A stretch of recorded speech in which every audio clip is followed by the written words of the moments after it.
Mohon untuk tidak disebutkan nama dan identitas siapapun karena percakapan kita akan saya masukkan ke dalam konten YouTube saya. Bagaimana ini, Mbak? Ya, ini saya mau curhat sambil mau tanya-tanya ini bisa diusut apa enggak gitu. Oh ya, tapi masuk YouTube ya sekali lagi ya, Mbak. Saya udah iya. ngomong duluan. Oke, gimana? Saya tahu. Ini kan kalau nggak salah dulu tahun 2020 saya itu membantu ponakan saya cari buat proses keluar negeri. Itu saya tahu, saya kenal yang PL-nya itu tukang masak di tempat PT saya proses ke Hong Kong. Oh. Dia tidak menjelaskan bahwa prosesnya nanti itu menggunakan visa turis apa gimana, enggak. Oh. Ya kan, tahu-tahu tuh uang sudah masuk semua, ponakan saya sudah berangkat ke Jakarta, tinggal berangkat, baru tahu kalau itu pakai visa turis gitu loh. Nah ini terus tahun kemarin keluarga saya tuh datang ke sana minta dana ngembaliin uangnya, katanya kalau nggak bisa penuh ya gimana lah, separuh gitu nggak apa-apa. Kan mereka nggak ada etikat baiknya, katanya oke, habis lebaran tahun kemarin sampai sekarang, kemarin datang lagi keluarga saya ke sana di tempo lagi akhir bulan ini. Itu udah ada korban, selain keponakan saya ada korban lagi orang Tegal. Sebelum keluarga saya ke sana tuh udah ada 3 orang korban dari Tegal. Ya kayak gitu serupanya, kasusnya juga kayak gitu. Dibawain polisi nggak mempan, nggak mempan. Itu caranya dia tuh supaya bisa memberhentikan pekerjaan mereka yang suka proses kayak gitu, bisa diberhentikan nggak Mas Andro? Misalkan kayak gitu. Ya, proses sidang, Mbak. Jadi kita perkarakan naik ke meja hijau. Iya. Oke. Masalahnya kan ini kan ada korbannya kemarin itu, cuman kekurangan keluarga itu kurang tepat, nggak mau video dan nggak mau meninggalkan nomor telepon ke tetangga depan rumahnya. Sudah bilang katanya itu sudah pekerjaannya Mas 3 orang tuh sepasang, terus yang 2 orang tuh saya nggak kenal, yang 1 orang tuh saya kenal Mas gitu loh. Makanya saya mengejarnya tuh kan yang tangan pertama itu yang saya kenal, itu yang 2 orang tuh saya nggak kenal gitu loh. Ya kan sindikat lah, artinya kan mereka sindikat penipuan. Iya. Saya tanya PT-nya di mana, katanya di Jakarta. Katanya di Jakarta bukan PT, itu kayak rumahan gitu loh katanya. Itu kayak rumah biasa gitu, bukan PT gitu loh Mas.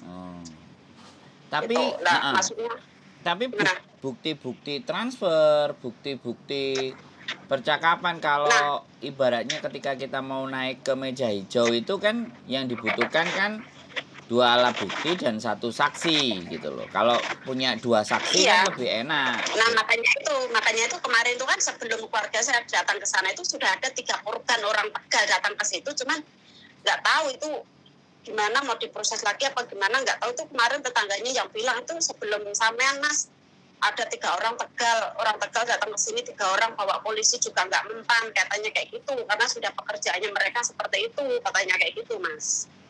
Ya kalau bawa polisi nggak mempan ya sebenarnya nggak usah bawa polisi. Kalau resort orang Tegal. Kalau itu masuk kriminal penipuan ya langsung masuk ke meja hijau pengacara. Jadi polisinya nggak ada datang, yang ada orangnya yang akan dipanggil terus diproses. Jadi seperti masalahnya itu. Iya Mas, masalahnya 2 kali datang ke sana itu yang satunya lagi itu yang 1 kampung itu yang memberangkatkan ke Jakarta, dia itu nggak ada. 2 kali ke sana itu nggak pernah ketemu, katanya keluar kota memberangkatkan anak ke Malaysia katanya. Nggak tahu itu di luar kotanya mana, dia tidak menyebutkan gitu loh. Enggak, tapi ada nggak bukti penyerahan uang, bukti transfer dana? Bukti penyerahan uang itu ibu saya datang ke sana dulu waktu ngantar keponakan saya mau berangkat itu, dikasih langsung ke tangan pertama itu, terus dikasihkan ke tangan kedua. Ada buktinya gitu nggak? Ada buktinya nggak? Ada saksi? Ya coba saya tanya ibu dulu. Nggak, masalah kalau yang waktu ponakan saya itu 2 kali kasih uang tuh minta ada bukti, tapi kalau waktu ibu saya ke sana tuh nggak tahu diminta kwitansi apa enggaknya gitu loh. Saya lupa nggak tanya masalahnya. Nanti saya tanya dulu, saya konfir lagi ke Mas Andro. Gimana? Nanti saya konfir lagi ke Mas Andro. Masalahnya ini meresahkan, ada 3 korban lagi orang Tegal, tapi saya tidak tahu. Sebentar ya. Nanti kalau saya sudah sebentar. Ya, Sebentar ya. Kalau kita mau maju perang, itu kan pasti semuanya harus dipersiapkan. Jadi, iya, Mas. Delik aduannya masalahnya apa? Apakah ini masuk penipuan atau masuk apa? Itu kan harus kita cari dulu. Enggak, masuknya ya Ya, nanti sampean denger dulu saya ngomong. Sampean denger dulu saya ngomong. Oke. Sampean kan mau nanya ke saya kan. Saya yang ngomong gitu loh. Jadi, kalau kita cuman ngomong ini masalah, tapi kita tidak ada bukti transferan ke dia, nggak ada, bukti penyerahan uang juga nggak ada saksinya, segala semuanya juga nggak ada, ya dia tetap akan melenggang kangkung dan akan bisa banyak menipu orang lagi. Tapi kalau kita memang mau memberikan pembelajaran, apakah sudah cukup bukti kuat untuk melaporkan orang ini gitu loh. Nah, itu yang harus diperhatikan. Nah, jawaban saya ya pastinya ya akan normatif, tergantung. Kalau toh pun mau diperkarakan, pengacara kita sudah ready. Tapi pengacara pun juga akan menanyakan sebelum melaporkan ke pihak yang berwajib, otomatis akan melihat dulu kesiapannya. Apakah sudah benar-benar ini memenuhi syarat, misalnya pasalnya penipuan atau misalnya penggelapan uang atau apapun kan. Mereka pasti akan bertanya kepada sampean-sampean. Nah, ketika sudah dijawab dan diketemukan ini bisa kita naikkan, nah dikembalikan lagi ke sampean.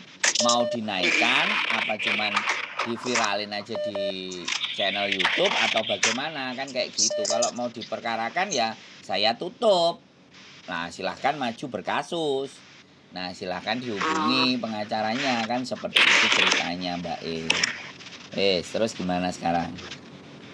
Nah, itu kira-kira membutuhkan persyaratan apa ya? Maksudnya bukti apa saja Mas Andra sebutkan nanti, biar nanti saya tanya yang kwitansi 2 pembayaran nanti itu keponakan saya tuh ada gitu loh. Yang ibu saya menyerahkan uang langsung ke tangan pertama ke itu, nggak tahu itu ada buktinya apa enggak, kwitansinya apa enggaknya itu saya kurang paham.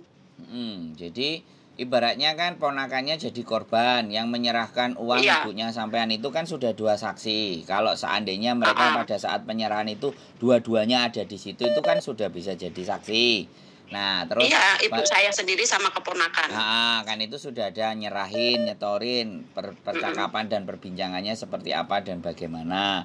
Satu itu. Terus yang kedua, kalau ada dalam bentuk sisi transfer atau juga kwitansi yang bisa buktikan bahwa memang kita sudah menyerahkan uang, satu itu. Terus sampean harus tahu nama, alamat lengkap komplit si PL-nya tadi. Yang tahu. Kalau itu semuanya kan langsung bisa kita lapor. Nah, nanti dari perkembangan kasusnya itu kalau sudah dipanggil dimintain keterangan, dia kan pasti akan narik 2 orang lagi komplotannya dia. Yang kan katanya 3 toh. Dan dia pasti kan nggak mungkin diadili sendiri atau di seneni kan. Ada juga pernah dibawa ke Jakarta, ponakannya kan nanti bisa bersaksi. Terus pada saat dibawa ke Jakarta mau ngapain aja, seperti apa dan bagaimana pernyataan mereka, ada bukti secara tertulis apa enggak. Kalau memang iya, ya sekalian kita ngomong pakai jasa pengacaranya bagaimana. Terus uang yang diletakkan juga berapa. Terus sampean mesti berhitung pada saat ini mau dikasuskan dengan uang misalnya yang tertera segitu. Nah, kalau pidana kita kemungkinan balik uangnya berat kalau pidana. Tapi kalau perdata itu kemungkinan akan ganti rugi. Jadi itu masih bisa kembali menyita aset atau apapun. Nah, kalau pidana dia kelar di penjara selesai. Itu nggak ada ganti rugi uang yang harus dibayarkan kan kayak gitu. Itu kalau sistemnya pidana. Jadi ini tetap harus diteliti semuanya. Kalau sampean iya dan mau ini naik dan kita perkarakan, ya saya bisa hubungkan ke pengacara. Cuman namanya pengacara itu kan pekerjaan atau profesi. Jadi untuk ngobrol dan konsultasi pun saya tak tanyakan dianya mau ada casnya atau cuman dengerin kasusnya sampean dulu kan begitu ceritanya, Bu. Karena sekali lagi kalau sudah main sidang dan acara ya kan, itu kan sudah bukan saya yang ahlinya gitu loh, yang ahlinya ya mereka si si lawyer atau pengacara tersebut. Kan seperti itu kalau bisa setidaknya. Ya maksud aku kan biar mereka tuh nggak mencari korban lagi, itu kasihan. Yang 3 orang dari Tegal juga datang ke situ, bahkan membawakan polisi juga nggak, ini katanya tetangganya tuh udah pekerjaan mereka Mas, 3 orang tuh sepasang katanya kayak gitu. Loh, lah ya Bu, kalau sampean merasa bahwa itu tidak mau, kemudian kita mau viralkan, kita yang kena Bu, karena tidak ada bukti. Tapi kalau sudah dilaporkan ke kantor polisi, kemudian kita viralkan, itu baru boleh. Bisa dipahami nggak? Jadi memang gitu harus ya? sudah, memang kita membuktikan untuk melaporkan ke polisi, kan kayak gitu. Jadi ada itikat baik apa enggak itu disomasi.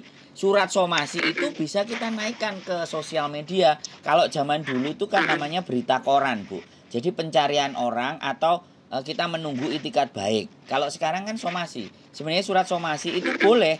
Somasi itu dipublikasikan di sosial media boleh, dan itu tidak dilarang karena memang somasi itu memang harus diumumkan ke publik bahwa orang ini melakukan ini kita melakukan somasi, kan kayak gitu tuh. Nah itu boleh, makanya kan saya tidak mau duluin kerso, makanya jangan disebutkan nama dan korbannya dan apapun semuanya. Sampai kalau ini sudah masuk ke kantor ranah polisi, baru saya bisa naikkan, baru saya unggahkan namanya siapa, orangnya siapa, itu kan tertera di surat pelaporan. Kita tunggu itikat baiknya untuk datang ke kantor polisi mana itu baru boleh Bu. Jadi walaupun saya jadi YouTuber tidak ngawur gitu loh, tidak boleh malah aku yang kena dipentung, aku harus dipeseni sama pengacara aku. Memang kamu dalam mengungkap kasus itu kamu harus tahu step-stepnya, jangan langsung asal kamu mau naikkan bahwa itu akan terjadi sebuah pelanggaran. Makanya kamu make sure, pastikan dulu sebelum semuanya ngobrolnya tanpa ada identitas dan nama. Kalau nama inisial kan boleh. Makanya kayak polisi kan kadang-kadang pakai inisial seperti itu untuk mengumumkan. Lah tapi kalau sudah jelas, kalau kayak Garangan kemarin sudah masuk ke kantor polisi dan korbannya semuanya sudah ngaku dan ngomong, ya mukanya sama, jelas kita gas. Karena korbannya nggak cuma 1, saksi kan butuh 2. Nah itu korbannya sudah sampai 22. Ada saksinya semuanya ya itu sudah sangat valid untuk dibuktikan, untuk ditunjukkan secara muka itu sudah sangat valid. Kemudian si teman-teman sudah pada bikin berita acara kronologis ditandatangani, dan di situ sudah tertera hampir 15 lawyer, 15 pengacara ada di situ. Langsung kita naikkan. Iya. Jadi seperti itu ya Bu. Saya sangat setuju sama sampean. Saya juga bisa membantu sampean. Cuman kan prosedurnya yang harus kita lewati secara benar. Ini biar suami saya cari bukti korban yang lainnya dulu. Nanti kalau sudah ada bukti yang lainnya juga, nanti saya laporkan ke Mas Sandro gitu. Nanti saya cross check sama pengacaranya. Kalau perlu sampean juga tak kasih nomor pengacaranya. Si saksi dan bukti bisa bercerita ke pengacaranya sendiri.